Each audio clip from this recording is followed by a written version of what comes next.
السلام عليكم خوتي خواتاتي، نتمنى تكونوا بخير وعلى خير. قبل ما نبداو الفيديو ديال اليوم ان شاء الله نصليو على رسول الله، اللهم صل وسلم وبارك على سيدنا محمد وعلى اله واصحابه اجمعين. الفيديو ديال اليوم ان شاء الله هو ميني طارت كيجيو لذاد روعه في المذاق، نتمنى تجربوهم ونتمنى ما تنساونيش من لي لايك ولي كومونتير والبارطاج. الله يجازيكم بالخير. قبل ما نبداو الفيديو بغيت نشكر الناس اللي انضموا للقناه، مرحبا بكم والف مرحبا، نورتوا وشرفتوا القناه ديالي، شكرا لكم بزاف بزاف. نتمنى يعجبكم لي فيديو ديالي ونتمنى تستافدوا منهم، اكيد هذه هي اهم حاجه انكم تستافدوا. المهم الفيديو راه خدام، كنحتاجوا 2 كيسان اونص ديال الفورس اللي هي 250 غرام. كنديروا 2 معالق اونص تاع الزبده، كنديروا فانيلا، كنديروا 2 حتى 3 المعالق تاع سنيده، قبيصه الملحه. كنرملوا مزيان الدقيق مع دوك المكونات والزبده حتى كيبان لينا الدقيق ترمل كيف ما كتشوفوه. كنزيدوا عليه بيضه وكنخلطوه. الا تجمع لينا راه مزيان، ما تجمعش لينا كنزيدوا الماء معلقه بمعلقه، ما تخويوش بالكاس باش ما تسميتوش، باش ما تكثروش الماء. المهم العجينه كيخصها تكون مجموعه، نجمعوها ما ندلكوهاش، فهمتوني؟ غير كتجمع بلا ما تدلكوها. المهم انا احتاجيت 4 المعالق تاع الماء على حسب الدقيق وعلى حسب النوعيه ديال الدقيق وعلى حسب البيضه.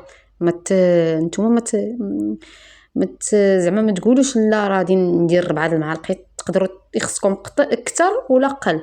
المهم صافي كنجيبوا بلاستيكه كنديروها فيها باش ترتاح، نديروها انا درتها في الفريغو لمده 15 دقيقه.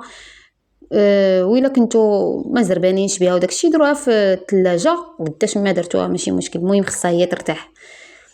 المهم كنشدو بلاستيك، صافي هذه ملي ارتاحت كتشدو بلاستيكه كتحطوها فيها بحال هكا، راه ما غاديش تلصق لكم، وتدلكوها بالمدلك، وكتجيبوا طابع كيف ما بغى يكون كتطبعوها به. ما كانش عندكم كتطبعوها بالنيت بدوك ليمون تاع لي طاخط. نتمنى يعجبكم الفيديو ديالي، ما تنساونيش من لي لايك ولي كومونتير زوينه ديالكم، شكرا بزاف حيت كتشجعوني وكتفاعلوا مع لي فيديو ديالي. وان شاء الله راني قررت ان شاء الله نبقى ندير لكم بزاف ديال الحوايج، من بينهم مثلا اليوم شي وصفه، شي حاجه بحال شي حيله ولا وصفه، ولا ومره عاوتاني اخرى نديروا شي هوايات. المهم نوعوا شويه الفيديو باش ما يجيكمش الملل فيه. المهم ملي كنديروهم هكا في لي طاخط بحال هكا كنقادوهم صافي حتى كنشكلوهم كاملين بحال هكا، وكنديروهم في طاوه. كيخص بعدا الفران يكون شاعل ديجا، يكون سخون، وكنديروهم في الطاوه وكنطقبهم بالفورشيط ضروري باش ما يتفقعوش لينا، فهمتوني؟ يتنفخوا ويطلطقوا، فهمتوا؟ المهم كنديروهم في الفران كيطيبوا صافي. ملي كنديروهم كنشعلوا ليهم لتحت حتى كيتحمروا صافي. الفوق راه كيتحمروا حتى هو بلا ما تحتاجوا تشعلوا الفوق لتحت. المهم كنشدوا 2 كيسان اونص تاع الحليب، 3 المعالق حتى 4 المعالق على حسب الحلاوه ديالكم.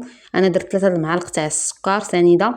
كديروا فانيلا و2 معالق كبار ديال كريم باتيسير، كنخلطوه مزيان وكنديروا فوق البوطه حتى كيعقد، وكتشدوا لي فخوي اللي عندكم، الديسير اللي عندكم. انا درت الفريز والبنان صافي وكتزينوا به. نتمنى يعجبكم الفيديو، ما تنساونيش من لي لايك.